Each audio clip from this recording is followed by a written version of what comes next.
momen yang spesial ini, saya ingin bagikan kepada kita satu firman Tuhan. Judulnya adalah Financial Wonders, dan kita akan masuk di bagian yang keempat. Khusus hari ini khotbahnya judulnya Siklus Berkat Tiada Henti. Ya, kita akan belajar tentang yang namanya siklus. Siklus itu beda sama momen. Kalau orang ngomongin tentang berkat, seringkali orang itu lebih merefer kepada momen berkat. Tapi kita harus sadar ada bedanya antara momen berkat dan siklus berkat.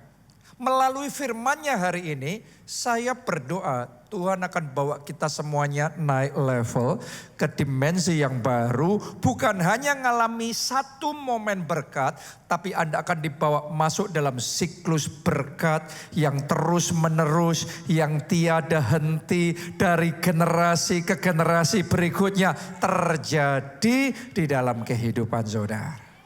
Ya, kalau Anda perhatikan momen itu berarti mengacu kepada satu kejadian. Benar enggak? Momen mujizat berarti satu kejadian mujizat. Momen berkat berarti satu momen berkat. Tapi siklus itu sesuatu yang berulang. Punya pola. Terus menerus terjadi. Sama seperti siklus air. Yang namanya air kalau dia turun hujan, saya mau tanya sama saudara, setelah air turun, apakah airnya hilang setelah itu? Enggak, dia terus mengalir di lautan, di sungai. Dan kemudian panas terik matahari, apa yang terjadi? Airnya akan menguap. Ketika air menguap, apakah itu berarti hilang dari bumi? Tidak juga. Dia akan ditampung di atas, jadi apa? Awan. Awan setelah itu semakin pekat dan semakin pekat. Dan kemudian dia akan turun lagi. Nah ini yang namanya siklus. Terus menerus terjadi seperti ini. Sampai hari ini bumi tetap subur. Bumi bisa ditinggali dan dihidupi dengan baik seperti ini. Karena ada siklus kehidupan. Nah saya berdoa yang seperti ini terjadi dalam hidup kita semua. Ada siklus ilahi berkat Tuhan yang tidak pernah berhenti, yang terus menerus berulang, terjadi berjilid-jilid, berseri-seri dalam hidup saudara dan keluarga saudara. Amin. Nah, kenapa ini penting? Karena saya perhatikan ketika saya mendengarkan kesaksian orang alami berkat Tuhan, orang alami mujizat finansial, dalam hati saya bertanya-tanya, ya, ini cuma berhenti sampai di situ atau berlanjut nih?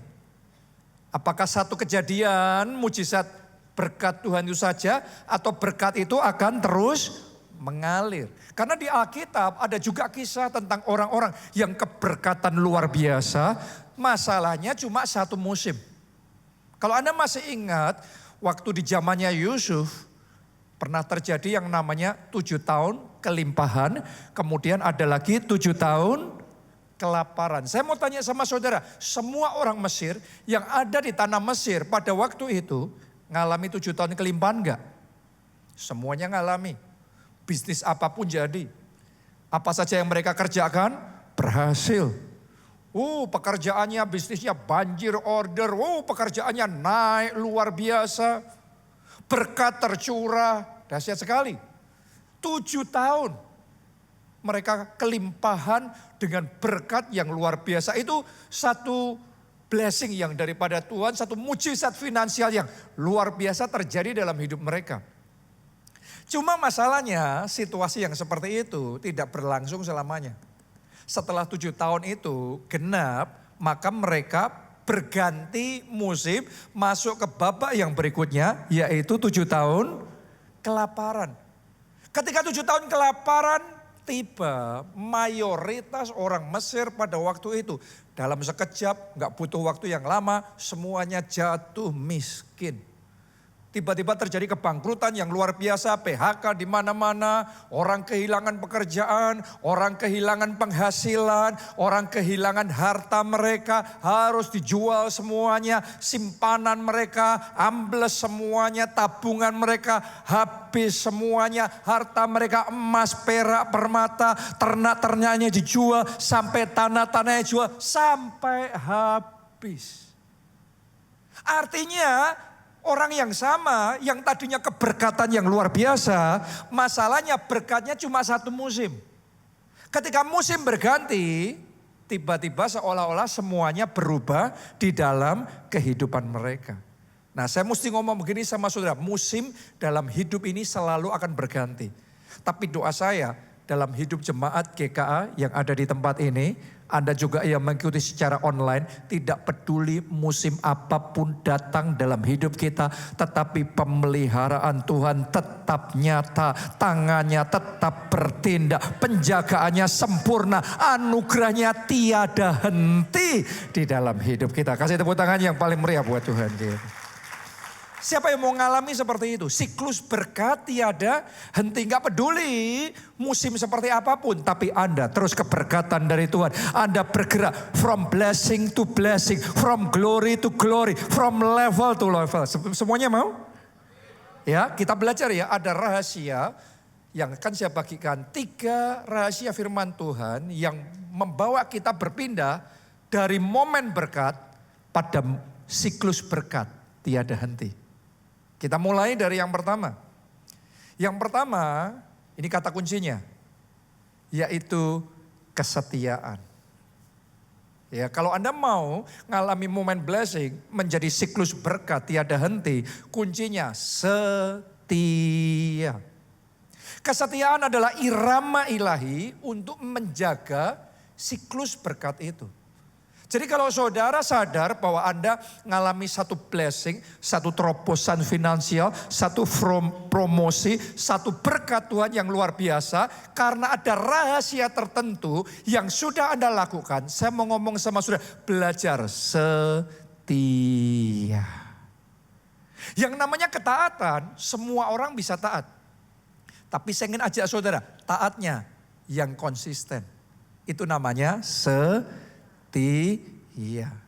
Oke, semua orang bisa beribadah, tapi beda sekali beribadah. Beda setahun beribadah dibandingkan dengan ketika kita setia beribadah. Banyak orang pernah terlibat pelayanan, tapi ada orang-orang yang setia. Saya berdoa di tempat ini semuanya dari kita di dalam perjalanan kita mengikut Tuhan. Kita bukan orang yang pernah mengikut Tuhan. Kita bukan orang yang sekarang sedang mengikut Tuhan. Tapi doa saya kita semua orang-orang yang setia mengikut Tuhan. Sekali Yesus tetap Yesus, selamanya Yesus. Sampai akhir hidup kita, sampai nafas akhir kita. Yesus nomor 1 dan yang pertama di dalam kehidupan kita. Setialah beribadah, setialah melayani Tuhan, setialah mencintai Tuhan, setialah taat firman Tuhan, setialah mengembalikan persepuluhan, setialah menabur, setialah jadi berkat. Banyak orang pernah jadi berkat, pernah menabur, pernah persepuluhan. Tapi beda dengan setia. Semuanya saudaraku yang namanya siklus itu ada ritmenya. Kita baca ya Kejadian 8 ayat 22. Lihat bagaimana cara Tuhan men-setting dunia ini. Selama bumi masih ada, lihat nih. Tuhan ngaturnya gini nih, setting yang dari Tuhan. Takkan berhenti-henti musim menabur dan menuai, dingin dan panas, kemarau dan hujan, siang dan malam. Ini sudah jadi ritme yang Tuhan tetapkan. Kalau sekarang malam, gak akan malam seterusnya. Setelah malam akan menjadi siang. Kalau sudah siang nanti akan jadi malam lagi. Itu kayak ada ritmenya. Jadi siklus. Benar gak? Kalau sekarang hujan terus, jangan Anda berpikir selamanya akan hujan terus. Akan ada yang namanya kemarau. Ini kayak jadi ritme. Firman Tuhan ngomong, takkan berhenti-henti musim menabur dan menuai. Kalau orang mau ngalami musim menuai yang tak berhenti, siklus menuai yang tak berhenti, maka kita harus sadar perlu ada yang namanya musim menabur yang tiada henti. Gak bisa petani tahun ini nabur, tahun ini nuai gak? Nuai.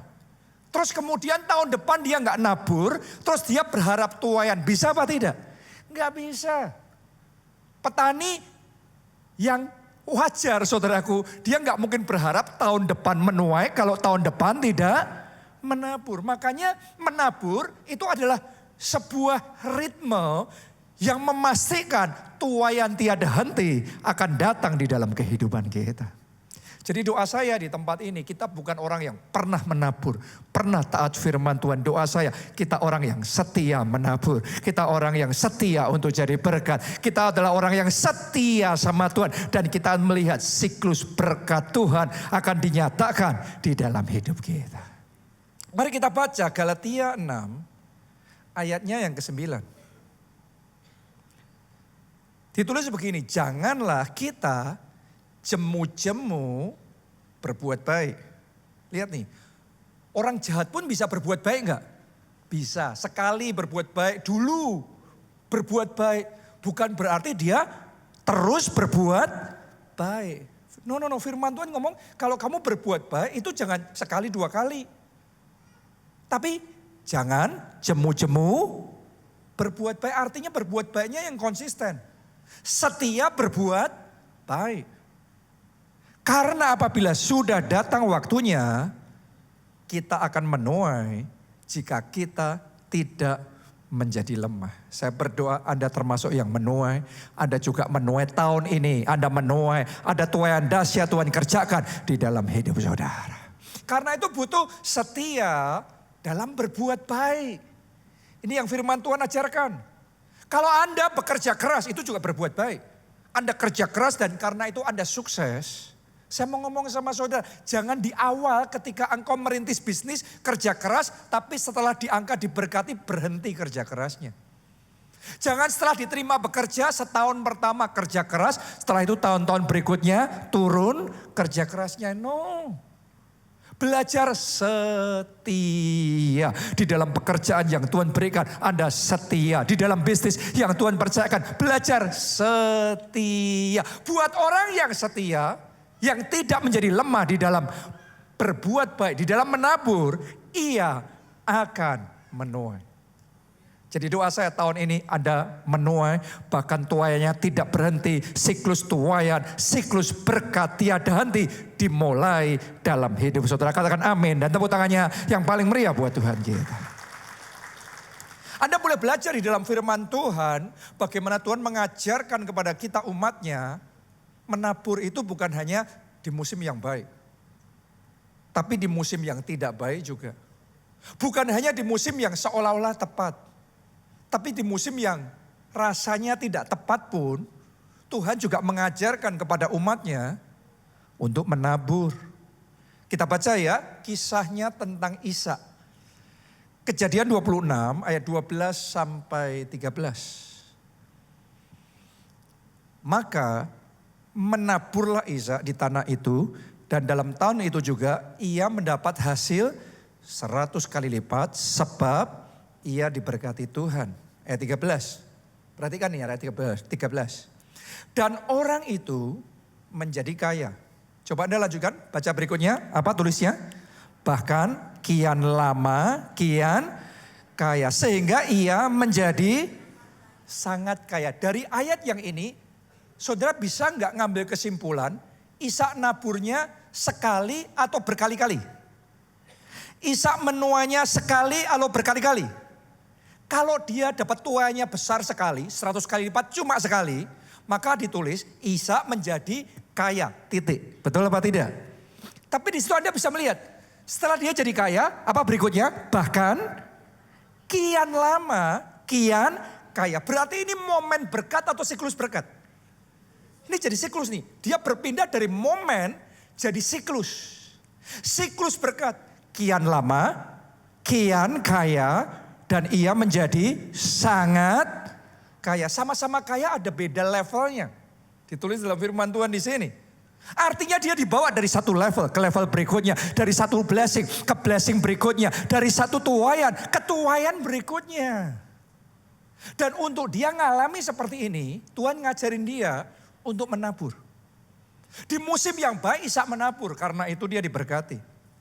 Tapi di musim yang tidak baik, ketika dia menabur pun seolah-olah sia-sia, Tuhan bicara lagi sama dia, tetap menabur Ishak. Saat teman-teman yang lain berhenti menabur, kamu tetap menabur Ishak. Kan kadang-kadang di zaman sekarang pun juga sama. Kalau lagi keadaan baik, ekonomi baik, ada satu bisnis yang lagi laris, semua orang berbondong-bondong buka bisnis yang sama. Benar enggak? Kalau sekarang yang lagi laris apa nih? Katanya padel, semua orang buka bisnis padel, saudara. Ya, dan semua itu kayak ada momennya, kayak ada trennya. Tapi ketika sebuah tren yang tadinya naik, grafiknya mulai menurun. Nanti kalau sudah kebanyakan lapangan padel di mana-mana, sudah oversupply, nanti akan mulai menurun. Nah, nanti akan berubah lagi posisi dan cara orang berpikir. Ya, tinggal nunggu titik oversupply-nya di mana tuh? Kapan itu masuknya? Yang jadi masalah saudaraku, banyak orang ketika melalui grafik naik turun. Yang namanya bisnis, yang namanya pekerjaan apapun. Akan ada momen kelimpahannya, akan ada momen kelaparannya, akan ada momen gemuknya, akan ada momen tipisnya. Akan ada kayak anginnya kencang, akan ada penuh dengan tantangan. Dan pada waktu Ishak ngalami momen tantangan itu, Tuhan ajarin dia tetap nabur Ishak. Tetap nabur lagi Ishak. Tetap nabur lagi Ishak. Ketika yang lain berhenti, ketika yang lain melarikan dia tetap menabur. Dia tetap menabur dan dia diberkati. Jadi yang namanya berkat itu kalau orang bekerja saudaraku, kalau saudara ikut Tuhan, Anda sungguh-sungguh sama Tuhan, jangan belajar hanya melakukan hal yang benar sekali. Jangan hanya melakukan hal yang baik sekali. Satu musim. Tapi saya berdoa dalam hidup saudara, setianya sepanjang musim hidup saudara, segala waktu dalam hidup saudara, dalam keadaan baik dan tidak baik, Anda setia. Anda setia sama Tuhan, Anda setia menyenangkan hati Tuhan, Anda setia hidup berkenan di hadapan Tuhan. Anda akan melihat siklus berkat yang tiada henti tercurah, terjadi dalam hidup saudara. Kita kasih tepuk tangannya yang meriah buat Tuhan kita. Amin. Pastor Obaja ketika dia belum jadi pendeta, dulu dia seorang pengusaha. Dan dia bukan pengusaha yang langsung naik di atas. Tapi dia memulai dari bawah. Waktu dia memulai, dia sudah kenal Tuhan. Ya, dan dia cinta Tuhan. Karena itu dia menjalankan bisnisnya juga dengan prinsip-prinsip firman Tuhan. Ya, sejak awal dia sudah disiplin, mengutamakan Tuhan. Dia pakai bisnisnya, dia sablon, kalender zaman itu kayak jadi traktat untuk bersaksi, untuk memberitakan Injil. Ya itu yang dia bisa lakukan. Dia nggak bisa khotbah, dia nggak bisa berbuat banyak. Dia merasa sebagai pengusaha yang bisa dia lakukan, dia pakai bisnisnya untuk bersaksi. Dia komit juga mengembalikan persepuluhan. Dia suka untuk menabur, untuk kemajuan pekerjaan Tuhan. Dia lakukan dari awal. Dan oleh anugerah Tuhan, Tuhan bawa dia terus naik. Dia ngalami terobosan, dia ngalami breakthrough, dia ngalami kemenangan. Dan ketika kita melakukan hal yang baik, yang benar, terus kemudian kita dibawa naik, kita jadi semangat. Benar apa tidak saudaraku? Dan kita lakukan itu lebih dan lebih lagi. Tapi Anda harus tahu di dalam kehidupan siapapun, ya termasuk orang-orang yang dicintai Tuhan. Anda boleh belajar dalam Alkitab. Orang-orang yang dicintai Tuhan seperti Daud, ngalami hal yang baik saja atau ada momen tantangan-tantangan dalam hidupnya.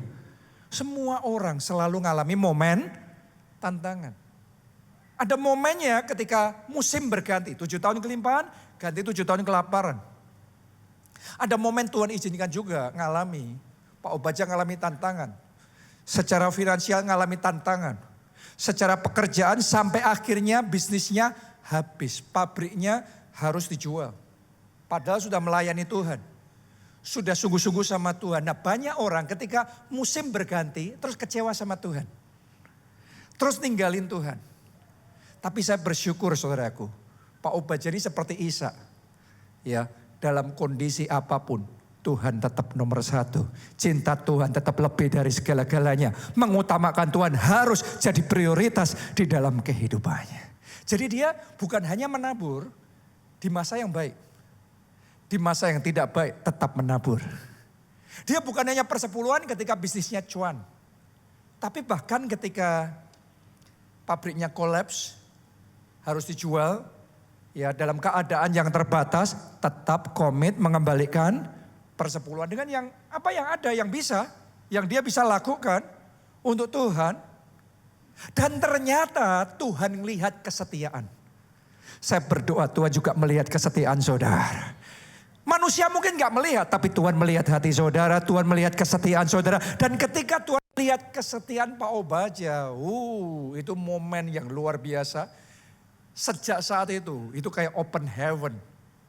Kayak langit dibukakan oleh Tuhan dan berkat dicurahkan sampai berkelimpahan. Bahasa Alkitab gitu, tapi judul khotbah hari ini adalah siklus berkat tiada henti. Bukan hanya untuk cukup satu musim, tapi untuk sepanjang masa selalu ada anugerah Tuhan, selalu ada pemeliharaan Tuhan yang sempurna. Doa saya dalam hidupmu juga, keluargamu juga, anak-anakmu juga, orang tuamu juga, dalam hidup saudara ada siklus berkat tiada henti. Tepuk tangannya yang meriah buat Tuhan. Belajar apa yang pertama tadi? Setia. Yang kedua ya, kalau kita mau mengalami siklus berkat tiada henti, kuncinya yang kedua adalah pengelolaan. Boleh nggak semuanya katakan pengelolaan? Lebih keras lagi katakan pengelolaan. Pengelolaan itu yang akan menentukan apakah berkat akan jadi momen atau jadi siklus. Berkat yang sama tanpa pengelolaan berubah jadi beban. Berkat yang persis sama disertai pengelolaan yang benar akan menjadi berkelanjutan, akan menjadi berlipat kali ganda dan tiada hentinya. Yang membedakan adalah pengelolaan. Di dalam kisah perumpamaan yang diceritakan oleh Tuhan Yesus, hamba yang dipercaya ada dengan 1 talenta. Ada lagi hamba yang dipercaya dengan berapa? 2 talenta. Dan yang satu lagi 5 talenta. Nah kita ngelihat yang dikelola dengan baik dan yang tidak dikelola dengan baik, yang ngasih sama. Talentanya sumbernya sama. Talenta itu bicara tentang kepercayaan. Talenta itu bicara tentang berkat yang daripada Tuhan. Benar apa tidak? Ya. Tapi yang dikelola berlipat ganda. Berkelanjutan. Tiada henti. Yang tidak dikelola stagnan. Akhirnya diambil habis. Yang membedakan apa? Pengelolaan. Anda harus tahu cara Tuhan memberkati umatnya bukan hanya dengan keajaiban. Tapi juga dengan pengelolaan. Karena saya sudah melihat berulang-ulang umat Tuhan yang dapat keajaiban. Dapat mujizat. Tapi belum belajar pengelolaan. Hari ini keberkatan kelimpahan luar biasa. Musim berikutnya habis semuanya. Saya sudah melihat itu berulang-ulang. Karena itu saya berdoa mulai hari ini. 2 hal ini Tuhan akan kerjakan dalam hidup saudara dan Anda bisa alami. Yang pertama, Anda mengalami keajaiban yang daripada Tuhan. Yang kedua, Anda bertumbuh di dalam pengelolaan. Karena pengelolaan ini yang akan membuat saudara berpindah dari momen berkat. Jadi apa tadi? Siklus berkat. Tanpa pengelolaan itu momen berkat. Tapi dengan pengelolaan berkat yang sama nih. Akan jadi siklus tiada henti. 1 talenta jadi 2. 2 jadi 4. 5 jadi 10. 10 jadi 20. 50 jadi 100. Dan itu tiada henti. Makin lama makin besar. From glory to glory. Pada kemuliaan Tuhan yang semakin besar. Kuncinya apa? Pengelolaan. Bukan hanya keajaiban. Kalau dalam hidupmu engkau hanya mengandalkan 1 keajaiban. Engkau tertawa 1 musim. Begitu ganti musim, engkau orang yang sama yang terima keajaiban, tapi bisa menangis di musim berikutnya. Tapi dengan belajar pengelolaan, Satu blessing yang Tuhan kasih dalam hidup saudara, itu sudah lebih dari cukup untuk sepanjang masa, untuk musim-musim berikutnya dalam hidup saudara. Bahkan generasi ke generasi berikutnya, anugerah Tuhan, siklus berkat tiada henti. Kita kasih tepuk tangannya yang paling meriah buat Tuhan kita. Nah, ini yang dialami oleh Yusuf.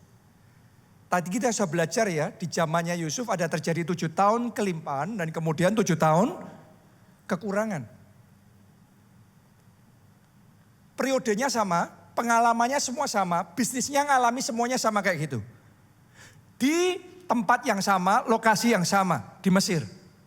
Tapi sementara semua orang Mesir hanya menikmati momen kelimpahan di 7 tahun kelimpahan. Tapi Yusuf, dia menikmati kelimpahannya di semua musim. Coba Anda renungkan itu. Di 7 tahun kelimpahan dia di kelimpahan.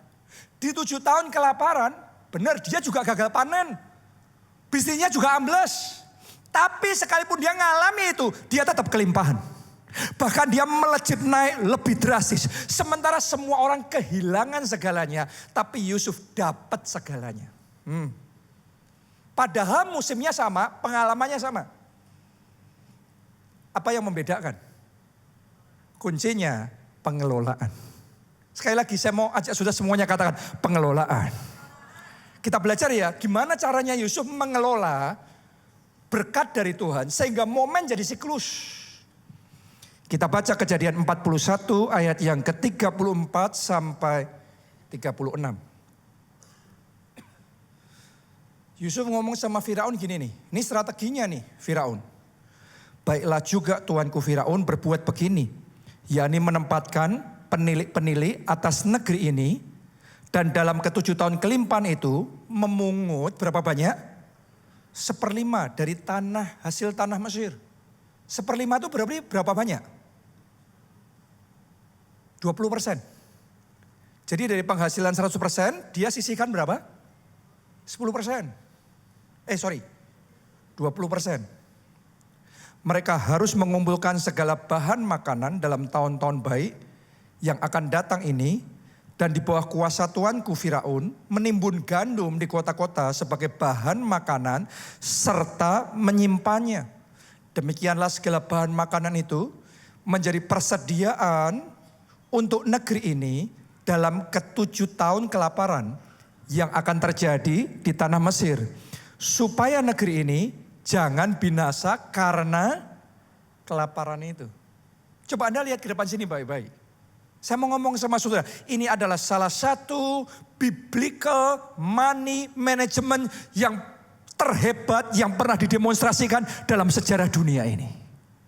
Karena ada money management Alkitabiah ini saudaraku, di zaman itu mereka selamat dan di zaman itu mereka bersinar dengan terang. Coba Anda renungkan. Kuncinya apa? Biblical money management. Berarti manajemen keuangan Alkitabiah. Mereka sudah menerapkan ini. Sehingga di masa kelaparan ketika itu melanda tanah Mesir, bukan hanya Yusuf selamat, tapi Yusuf bisa mendapat semuanya. Padahal di masa yang namanya Firaun, saudaraku, yang namanya pemerintah, dapatnya kan dari pajak dari rakyatnya, benar apa tidak? Kalau semua rakyatnya gagal panen, berarti dia dapat masukan juga enggak? Enggak, habis juga dia. Pemasukannya ambles juga. Tapi dengan money management yang sudah dia lakukan sebelumnya, melewati semuanya itu, bukannya turun.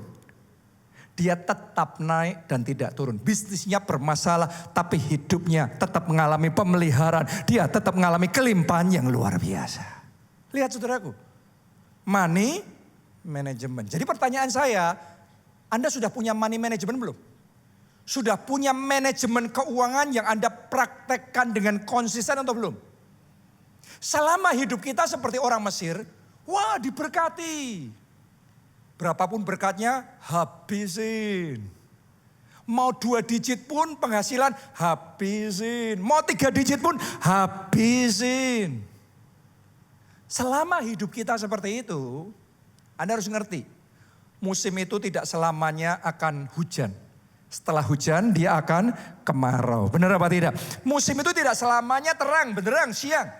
Setelah siang dia akan berubah menjadi malam. Doa saya melalui manajemen keuangan Alkitabiah yang Anda pelajari dari firman Tuhan, doa saya, mau itu musim yang susah, mau itu musim yang gelap, mau itu musim krisis, tapi selama hidup saudara, Anda akan melihat ada tangan Tuhan yang turut campur, ada anugerah Tuhan yang selalu melimpah tersedia dalam hidup saudara. Tepuk tangannya yang paling meriah buat Tuhan kita. Jadi belajar pengelolaan keuangan, belajar mengelola keuangan sesuai firman Tuhan. Mau nggak belajar sekilas? Sekilas ya, belajar sekilas ya, yang simpel-simpel aja. Ya, kalau Anda mau menerapkan ini, saya percaya mulai hari ini, momen berkat jadi siklus berkat. Ya, kuncinya adalah harus ada manajemennya. Jangan setiap kali pendapatan masuk, habis. No. Anda harus punya alokasi secara strategik, sehingga Anda bisa siap menghadapi musim apapun dalam hidup saudara. Nomor 1, alokasi pertama yang harus kita punya, firman Tuhan ajarkan, yaitu menabur. Itu alokasi pertama. Apa namanya? Menabur. Makanya firman Tuhan mengajarkan kepada kita, bawalah seluruh persembahan, persepuluhan ke dalam rumah perbendaharaan, dan ujilah aku apakah aku tidak membukakan tingkap-tingkap langit dan mencurahkan berkat sampai berkelimpahan. Melalui persepuluhan Tuhan mengajarkan kepada kita untuk mengakui semuanya bukan kuat, bukan gagah kita. Semuanya karena Tuhan. Kalau kita maju karena Tuhan. Kalau kita berhasil karena Tuhan. Kalau kita bisa karena Tuhan. Dan karena itu dari semuanya kita mengembalikan 1/10 dari semuanya untuk Tuhan. Kita mengakui Tuhan yang memberkati kita. Kita mengakui dengan semua yang kita lakukan tanpa Tuhan, kita tidak mampu. Ya, jadi ada alokasinya untuk persepuluhan. Setiap bulan saudaraku saya alokasikan. Bukan hanya untuk persepuluhan, tapi juga untuk menabur. Saya punya dana khusus untuk menabur, untuk jadi berkat. Saya alokasikan. Seberapapun sedikitnya atau seberapapun banyaknya, itu persentase aja. Anda tetapkan aja persentasenya aja. Ya, kalau Tuhan percayakan sejauh ini, aku juga tetap dengan apa yang sedikit tetap jadi berkat. Tapi Tuhan tambahkan berkatnya, aku jadi berkat lebih lagi. Jadi alokasi yang pertama yaitu menabur. Alokasi yang kedua yaitu investasi. Karena investasi kunci multiplikasi. Boleh nggak semuanya katakan investasi kunci multiplikasi. Kalau Anda mau masuk di dalam siklus berkat tiada henti ini, nggak bisa satu tetap satu, satu harus jadi dua, dua harus jadi 4, 5 harus jadi 10. Untuk itu terjadi harus diinvestkan, harus dikerjakan. Mungkin Anda tanya sama saya, investasinya apa Pak? Tidak seperti yang Anda pikirkan, tidak seperti yang Anda dengar di banyak sana. Anda diajarin investasi di Bitcoin, di saham, di macam-macam. Itu nanti. Investasi yang primary, investasi yang utama adalah investasi dalam pekerjaan saudara sendiri. Tidak ada orang yang langsung jadi kaya karena investasi macam-macam itu tadi. Kalau saudara mau jadi besar, apa yang Tuhan percayakan, talenta yang Tuhan berikan di dalam hidup saudara, Anda harus perjuangkan gimana caranya. 1 jadi 2, 2 jadi 4, 5 jadi 10. Kalau Anda mau bisnis saudara, Anda dipercayakan sebagai pengusaha, Anda mengelola toko, Anda mengelola satu usaha. Jangan nunggu supaya usaha ini maju sendiri. Kalau usaha itu sudah memberikan penghasilan tertentu dalam hidup saudara, ambil sekian persen, diinvestasikan ulang untuk membesarkan usaha saudara. Itu kunci itu. Semua yang dikasih makan jadi raksasa. Semua yang gak dikasih makan stagnan. Semua yang ditarin terus bangkrut. Sesimpel itu aja. Kalau Anda pengusaha, semua panennya dimakan habis. Yang ini gak distorin modal, gak diinjeksi, gak digedein, pasti habis. Semua bisnis raksasa dimulai dari kecil, pasti prinsipnya berapapun hasilnya sebisa mungkin tambahin lagi, gedein lagi, besarin lagi. Itu investasi paling penting, investasi dalam pekerjaan saudara sendiri. Itu yang membuat yang kecil jadi besar. Gak ada bisnis yang gak diinvestasikan seperti itu, dari kecil bisa besar, gak ada. Sekalipun hasilnya bagus, kalau Anda panenin terus, dihabisin terus, tetap kecil bisnis saudara. Investasi kepada bisnis kita sendiri itu yang membuat jadi besar. Oke, dan Anda harus investasinya konsisten terus, tambahin terus, gedein lagi, modalin lagi, bukain lagi, perkuat lagi. Ini yang akan malah justru yang paling utama. Bukan beli emas dulu, bukan beli dolar dulu. Bisnis saudara sendiri. Bahkan kalau saudara seorang karyawan, saudara seorang profesional, Anda harus berinvestasi di dalam karir saudara supaya maju. Gimana caranya? Sederhana, Anda harus berinvestasi untuk mengelola, untuk mengakuisisi skill yang baru. Karena untuk dapat skill yang baru Anda harus belajar. Untuk belajar mungkin Anda harus membangun hubungan. Harus belajar, Anda harus baik-baikin orang lain, traktir makan orang lain, ya, dan networking dan ini dan itu butuh biaya. Tapi Anda investasikan dana di situ. Anda punya kenalan berikutnya, Anda punya kenalan berikutnya yang strategik tentunya. Ya, Anda mulai meningkatkan skill saudara, wawasan saudara, cara main saudara. Anda akan heran nanti ketika karir saudara nggak jalan di tempat, tapi Anda ngalami lompatan yang dahsyat. Itu butuh investasi. Kalau profesional karyawan gak pernah investasi di karirnya sendiri, mandek dia. Pengusaha gak investasi di bisnisnya sendiri, mandek dia. Satu talenta tetap satu talenta. Tapi yang membuat multiplikasi terjadi, 1 jadi 2, 2 jadi 4, 5 jadi 10. Kalau itu dijalankan, kalau itu dikerjakan, kalau itu diinvestasikan, itu yang primary investasi yang perlu Anda lakukan. Yang mengerti katakan amin, saudaraku. Yang mengerti katakan tahun ini multiplikasi dimulai, multiplikasi terjadi. Katakan amin, tepuk tangannya yang paling meriah buat Tuhan kita. Baru setelah itu, kalau Anda mengalami multiplikasi yang dahsyat, ada persentase tertentu, Anda boleh investasi macam-macam yang lain. Saudara mulai mau beli saham boleh, beli tanah boleh, yang lain-lainnya silakan. Dalam batas tertentu sesuai dengan fase pertumbuhan saudara. Tapi ini secondary. Ada orang belum punya penghasilan banyak, buru-burunya belajar ilmu investasi. Anda dapat investasi gede pun, tapi gede dari benih yang kecil. Alkitab ngajarin, yang menabur dikit menuai dikit. Anda investnya benar pun, tapi taburanmu masuknya duit di situ cuma sedikit, nuainya dikit juga, percuma.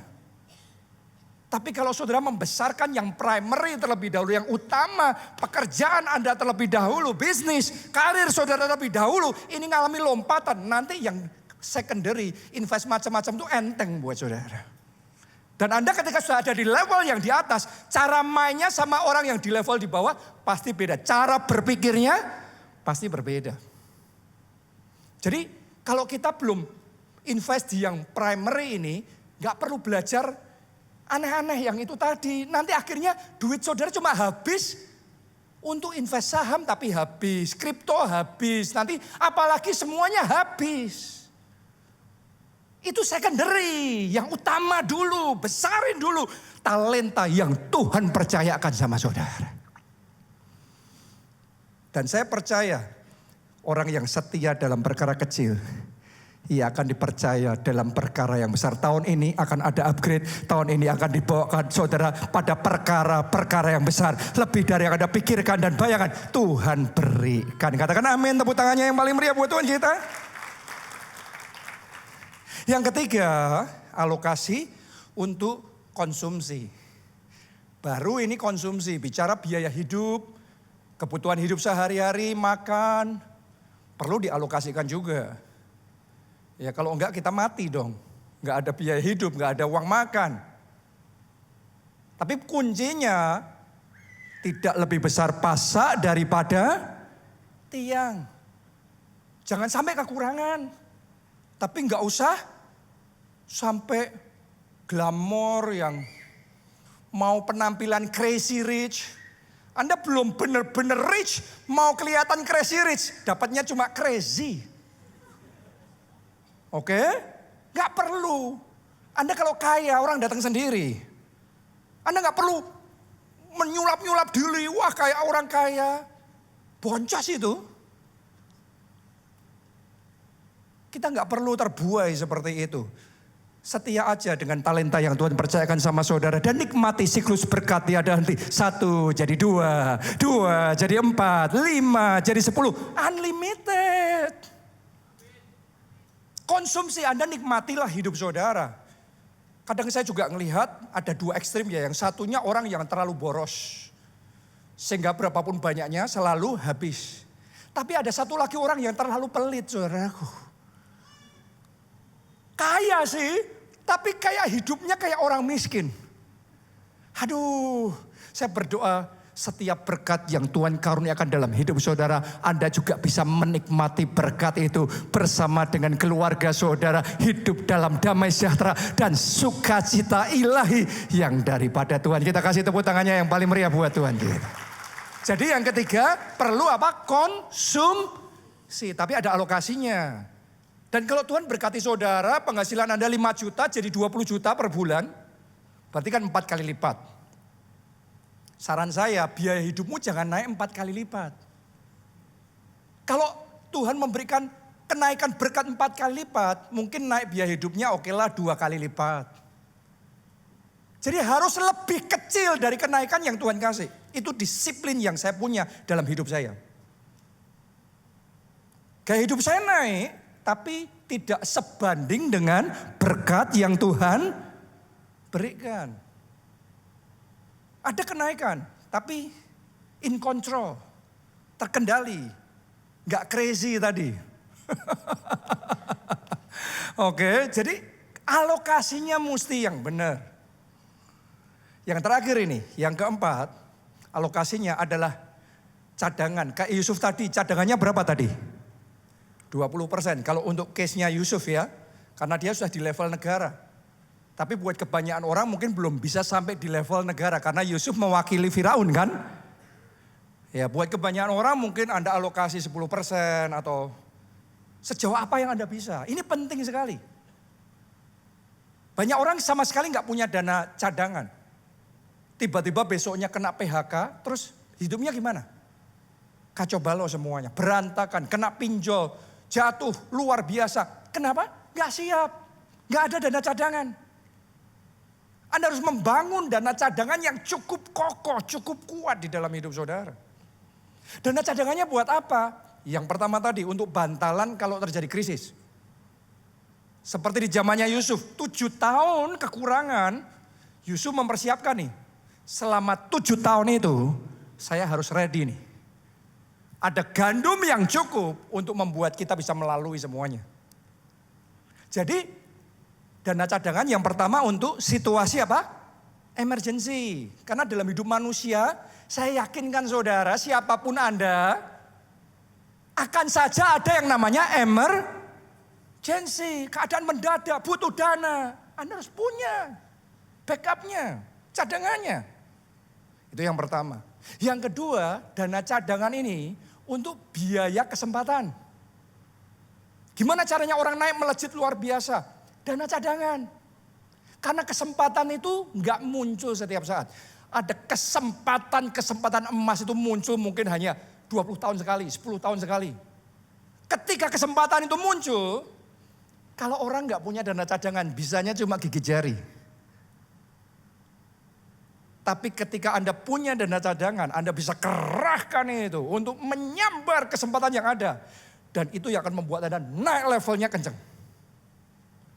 Ini money management, biblical, Alkitabiah yang diajarkan oleh Yusuf. Melalui 20% itu, dana cadangan pertama membuat Yusuf, Firaun, Mesir bisa bertahan selama 7 tahun kekurangan. Betul apa tidak? Itu yang pertama. Yang kedua, di masa itu, di masa krisis, semua orang jual murah, jual ternaknya murah, jual emasnya murah, jual tanahnya murah. Di zaman itu, dan Anda boleh pelajari di Alkitab, di zaman itu semua harta semesir dibeli sama Firaun. Pakai 20% ini tadi. Itu kesempatan emas yang terjadi cuma sekali seumur hidup. Kalau Yusuf nggak punya dana cadangan ini, nggak dapat. Tapi karena punya seluruh tanah Mesir milik Firaun karena dana cadangan. Ini adalah prinsip keuangan Alkitabiah yang diajarkan firman Tuhan. Yang jadi masalah banyak orang Kristen nggak ngerti, nggak belajar firman. Makanya berkatnya cuma satu momen. Begitu musim berganti seperti orang Mesir, habis semuanya. Tapi orang-orang yang paham manajemen keuangan Alkitabiah ini, mulai hari ini saya deklarasikan untuk hidup jemaat GKA yang ada di sini, yang ikut secara online. Doa saya, momen berkat akan Anda dipindahkan oleh Tuhan, masuk di dalam siklus berkat tiada henti sampai ke generasi berikutnya, dimulai malam ini dalam nama Tuhan Yesus. Katakan amin. Dan kita kasih tepuk tangannya yang paling meriah buat Tuhan. Amin. Kalau Anda sudah belajar itu, saya yakinkan saudara, Anda tidak akan kekurangan lagi. Anda akan masuk di dalam berkat Tuhan yang tiada hentinya. Yang terakhir sekarang yang ketiga, rahasia siklus berkat tiada henti adalah mengucap syukur. Ucapan syukur itu yang akan naik jadi penyembahan yang menyenangkan hati Tuhan, yang mendatangkan perkenanan di dalam hidup saudara dan membuat berkat Tuhan itu terus menerus berlangsung. Ya, mungkin saudara ngomong sama saya, Pak, tapi saya kan gak punya banyak. Hal apa yang saya bisa pakai untuk mengucap syukur sama Tuhan? Masih ingatkah saudara kisah Yesus membuat mujizat 5 roti dan 2 ikan?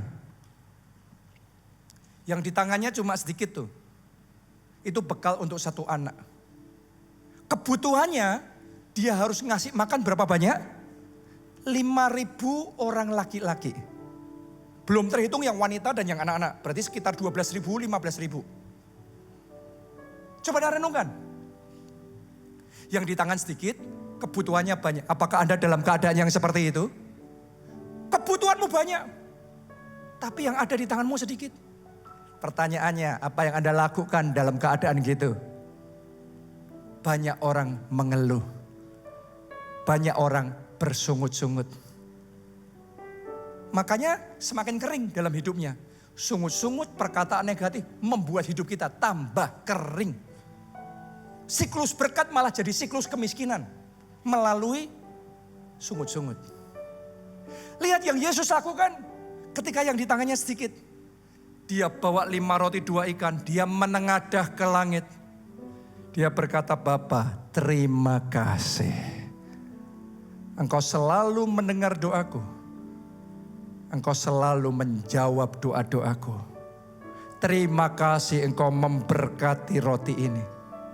Engkau memberkati ikan ini. Terima kasih. Ternyata ucapan syukur itu mendatangkan kuasa Allah bekerja.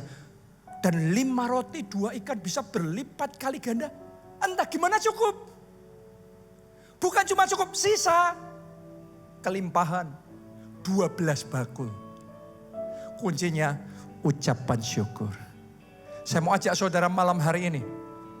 Kalau tadi yang pertama kita sudah bicara kesetiaan, betul? Yang kedua apa tadi? Pengelolaan. Yang ketiga, siapa mau datang sama Tuhan ngomong terima kasih Tuhan. Untuk semua yang ada dalam hidupku, terima kasih. Tuhan, Anda yang mau itu, ayo kita bangkit berdiri bersama-sama nyanyikan lagu ini. Terima kasih Yesus. Angkat 2 tanganmu semuanya, angkat 2 tanganmu. Katakan terima kasih, terima kasih, terima kasih Yesus. Sekali lagi terima kasih. Terima kasih Yesus.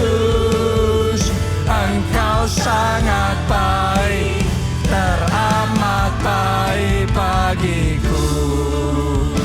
Mari kita katakan aku ada. Aku ada saat ini. Semuanya karena kasih-Mu. Aku hidup hari ini. Semua berkat kemurahan-Mu. Terima kasih Yesus. Engkau sangat baik, teramat baik bagiku. Sekali lagi katakan, aku ada saat ini. Aku ada saat ini. Semuanya karena kasih-Mu. Aku hidup hari ini. Semua berkat kemurahan-Mu. Terima kasih Yesus. Engkau sangat baik, teramat baik bagiku. Tahukah saudara, ucapan syukur menjaga kita dari dua bahaya ini. Yang pertama, kesombongan. Karena ketika kita mengucap syukur, kita ngomong sama Tuhan, kalau aku ada hari ini, semua karena kasih-Mu. Aku bisa hidup hari ini, semuanya kemurahan yang daripada Tuhan. Bukan karena kuat gagahku, tapi semuanya karena Tuhan, semuanya daripada Tuhan, semuanya anugerah Tuhan. Karena itu kita ngomong terima kasih Tuhan. Yang kedua, ucapan syukur menjaga kita dari keluhan. Tanpa sadar ketika kita mengeluh, kita tuh ngomong, Tuhan, Engkau enggak sanggup. Kalau orang sombong, orang itu ngomong, semuanya ini karena aku yang bisa, aku yang kerja, aku yang pinter. Itu kesombongan. Tapi kalau keluhan, kita tuh kayak ngomong sama Tuhan, Tuhan Engkau berjanji dan Engkau tidak menggenapi janji-Mu. Engkau enggak sanggup memelihara hidupku, Engkau enggak sanggup memelihara kekeluargaku. No. Hari ini saya ajak saudara, ayo kita belajar menaikkan ucapan syukur. Ayo kita belajar ngomong terima kasih Tuhan dengan semua yang ada. Mari kita angkat dua tangan kita. Semuanya healing pribadi sama Tuhan. Katakan terima kasih Tuhan. Terima kasih untuk keluarga. Terima kasih untuk kesehatan. Terima kasih. Aku ada, semuanya anugerah Tuhan.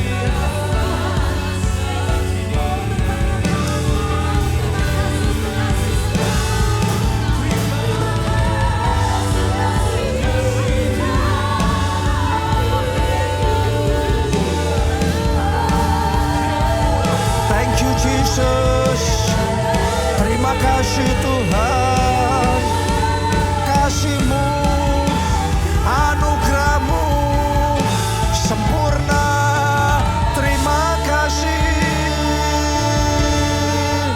Ora takapasyara takalapasyara lapasy, sekira lamasyara lapasyara lapakasyara takal, ora lamasyara lamu, ora lapasyara.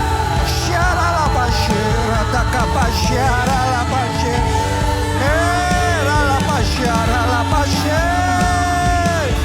ora lapasyara lapasyara, ora lapasyara takapasye, sikira lapasyara, ora dokapasyara. Aku ada saat ini.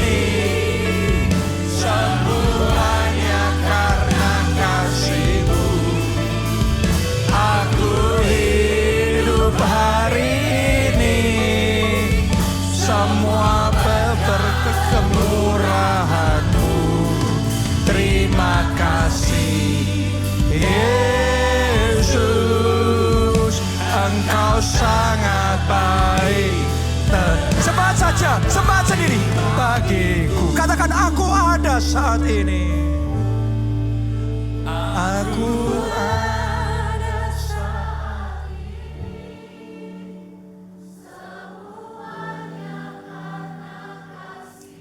Katakan dari hati yang terdalam.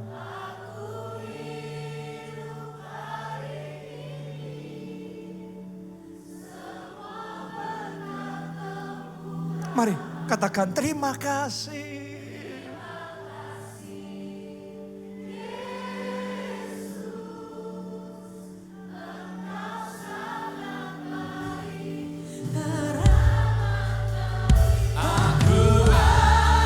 Saat ini semuanya karena kasih-Mu. Aku hidup hari ini semua berkat kemurahan. Thank you. Terima kasih. Terima kasih. Terima kasih.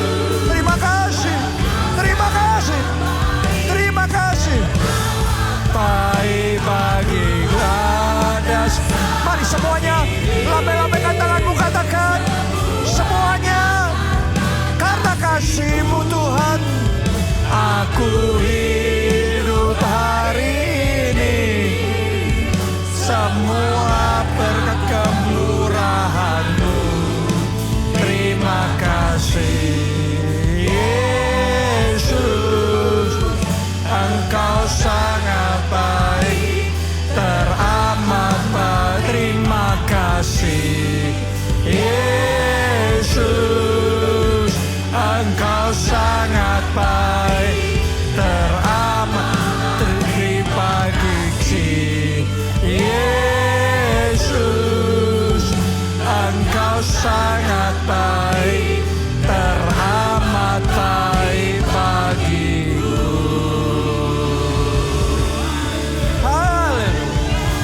Terima kasih.